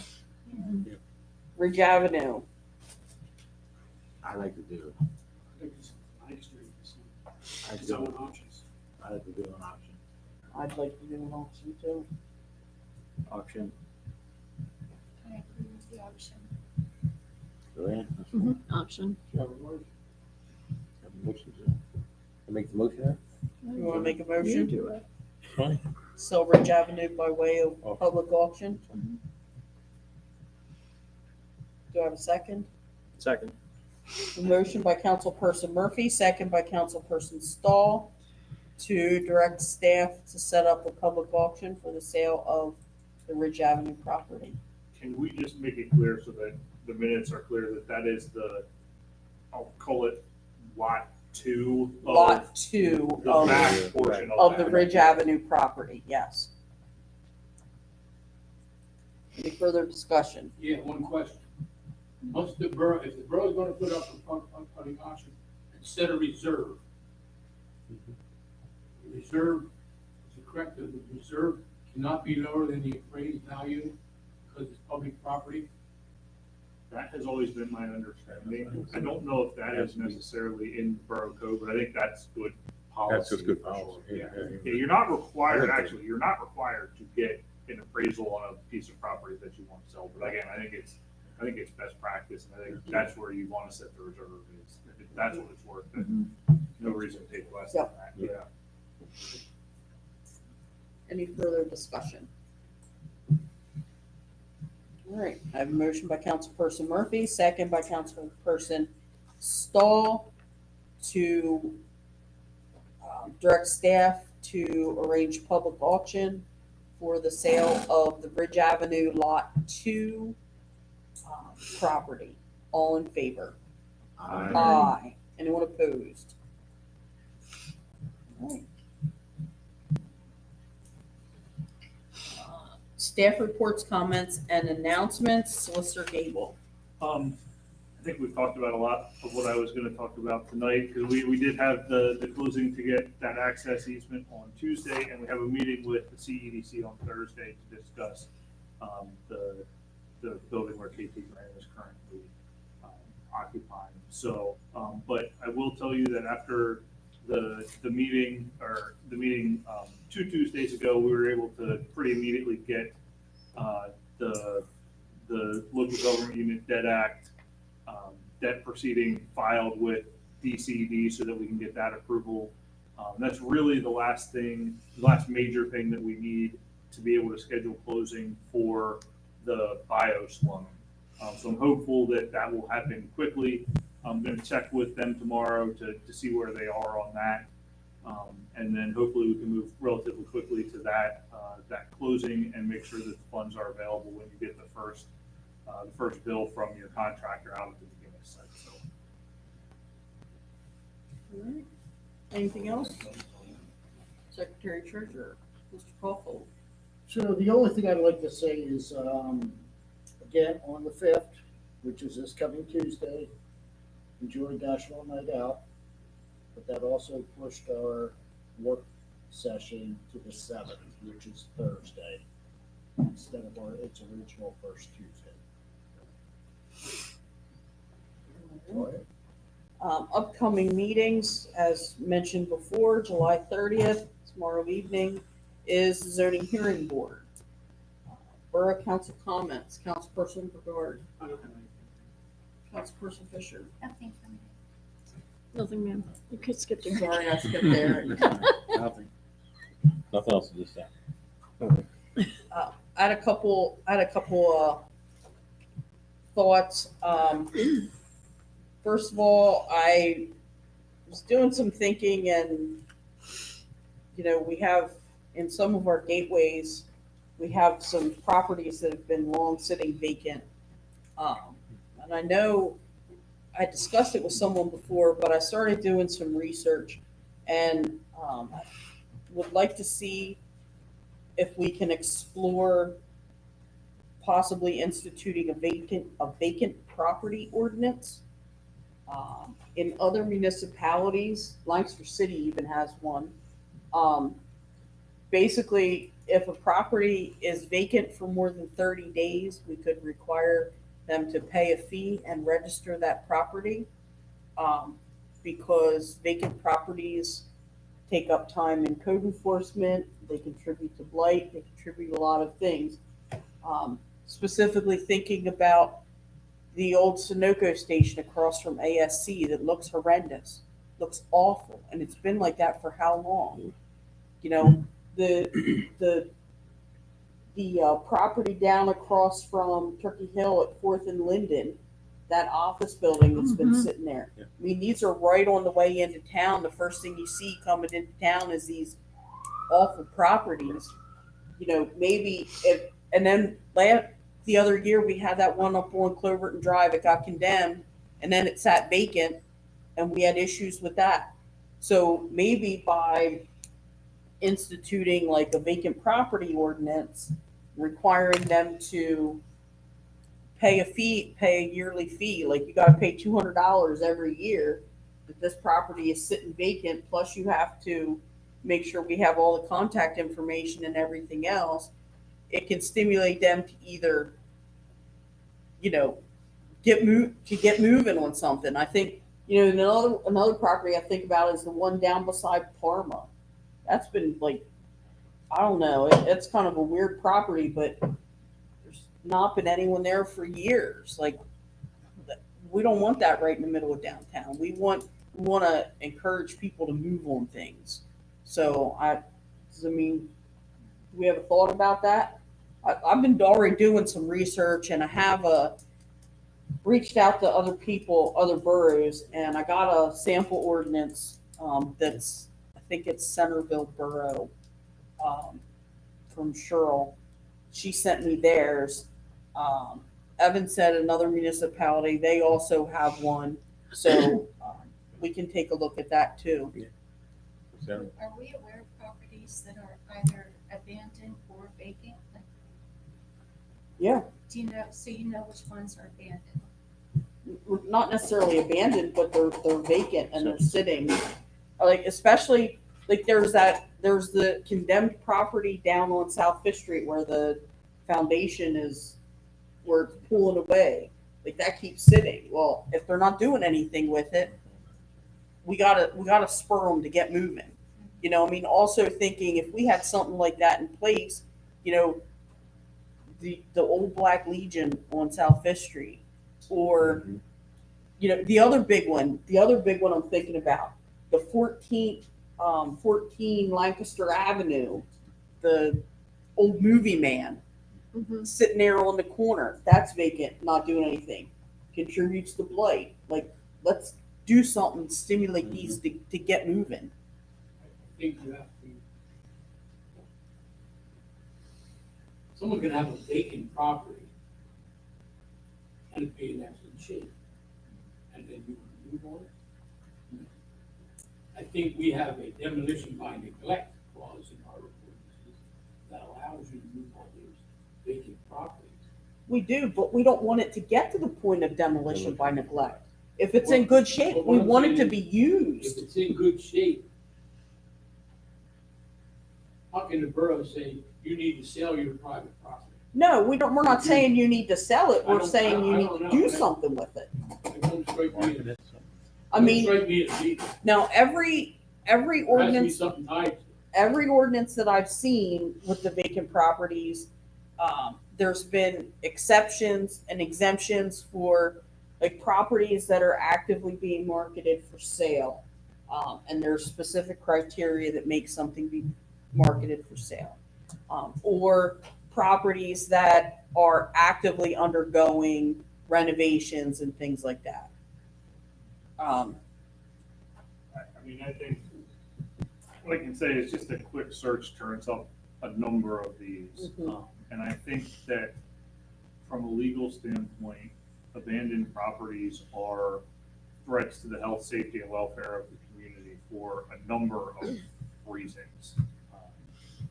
They attract animals that you don't want. They can attract people that you don't want, and that can cause problems in the community. And so I think you're probably on solid legal footing. I think you need to make sure it's that it's written correctly. But I think there's a precedent there that would allow you to do that. But you're using two different words, Evan. You said abandoned property, and we're talking about vacant property. Yeah, we need to stress the difference because Yeah. the property. Well, it could be vacant or abandoned. Yes, yeah. But it could be vacant just because they haven't sold it or they have been found a renter. But something is abandoned, and the people who own it just completely left it go. Yeah, and I think you're trying to keep vacant properties from becoming abandoned properties by Well, encouraging that's what people. I'm saying. There has to be something tied to it. I mean, I can tell you, there was a property at the corner of Ironville Pike and Cloverton Drive that sat vacant for over 10 years. But it was in excellent shape. Why would you move on that and say you gotta do something? Well, we're not telling them they have to do something. We're telling them we Right. want to know that it's vacant. Right, but if they're gonna leave it vacant for that long, I think we could certainly use our, our Right. codes and our enforcement to go in and say, okay, it's been empty for, 36, whatever date you want to set and say. You're just gonna go in and re-inspect just to make sure that it is in condition that they And say it it's is. good to have. They can say, yeah, it's perfect inside. When you walk inside, your definition of what's perfect inside and mine are two different things. Right. You gotta define that. I think it helps with the registration to have a contact person as well. That's, I think, one of the really big things. Heather, the one I was talking about, I just looked at it, it's a foreclosure, Oh, registration, which some of these actually combine the two of those, but the important thing there, again, is that you require the bank in that situation, or the owner in a vacant property registration, to give you a contact person, so that if something happens or there's a problem, you have someone who you can contact without too much. So. That's good. Mhm. I agree with that. But- Basically, move on someone because it's not being occupied.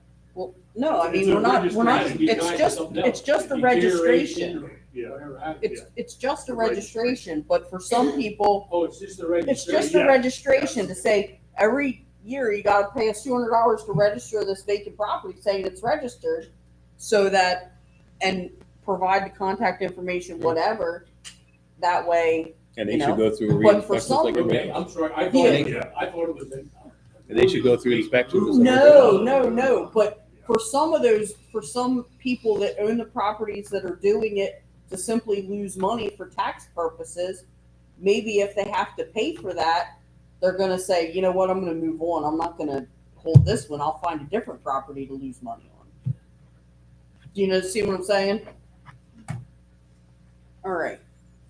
Next, letters of support. I have a request, received a request from the fire department to, for the borough to send a letter of support to the Lancaster County Firemen's Association in support of the fire department hosting the 2026 Lancaster County Firemen's Association Convention and Parade.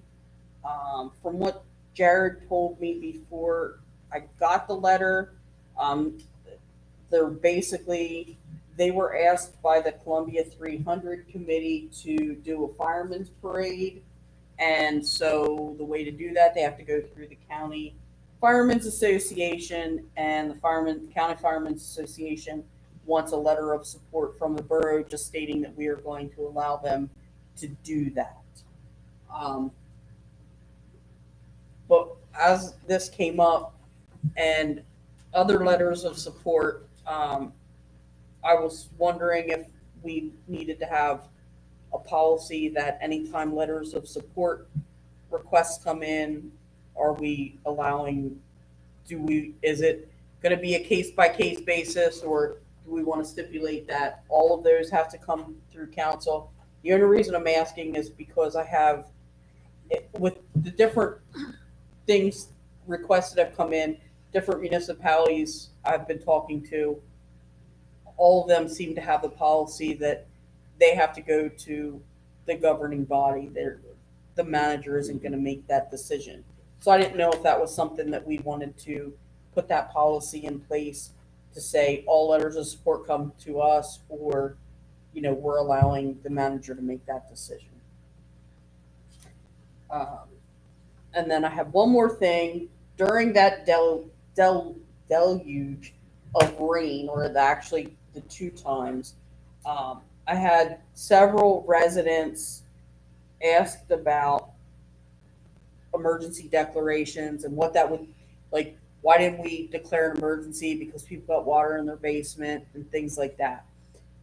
Last week at the Lancaster County Boroughs Association meeting, we were sitting with Commissioner D'Agostino, and we asked him about that. We asked him what benefit, because I said, I don't know that it really is a benefit to the borough or the citizens of the borough for us to declare an emergency. And he said basically for individual municipality to declare an emergency for something like that, the only purpose for that would be to allow us to forego some of the requirements to remediate immediate issues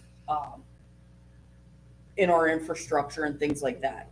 It's not going to get money for the residents or anything like that. So I just wanted to pass that on. We thought that was a pretty interesting conversation, that there's really no benefit to the citizens for us to declare an emergency. So with the questions predicated upon a state of emergency, maybe I have a shot at Like insurance or filing an something. insurance claim. Insurance claim. That's what I could think I had a conversation with the state representative. He's gonna do some checking. The governor has not allocated any funding, and probably won't allocate any funding unless the feds pass it on down to the state. And the state, but there again, that money, depending upon how it would be structured, private property owners would have to do the application. In other words, the borough couldn't get money and then dole it out to Right. residents or businesses. The owner. They would have to do the application. Right. So Yeah. it's kind of perfect, but let me say, we had significant damage coming ready to go. That's why I was contacting the state. So they're gonna have to look to the feds. With the hope that there'll be some. Being a railroad, it may be. Yeah. Oh, so are we okay with having a letter of support sent to the, yeah, like, so you can send that? And I think that is all for this evening. This evening, we will be adjourning to executive session to discuss personnel matters related to replacing staff. Could I have a motion to adjourn? I have a motion by Councilperson Kaufman, second by Councilperson Murphy, to adjourn at 9:08 PM. All in favor? Aye. Anyone opposed? We're adjourned.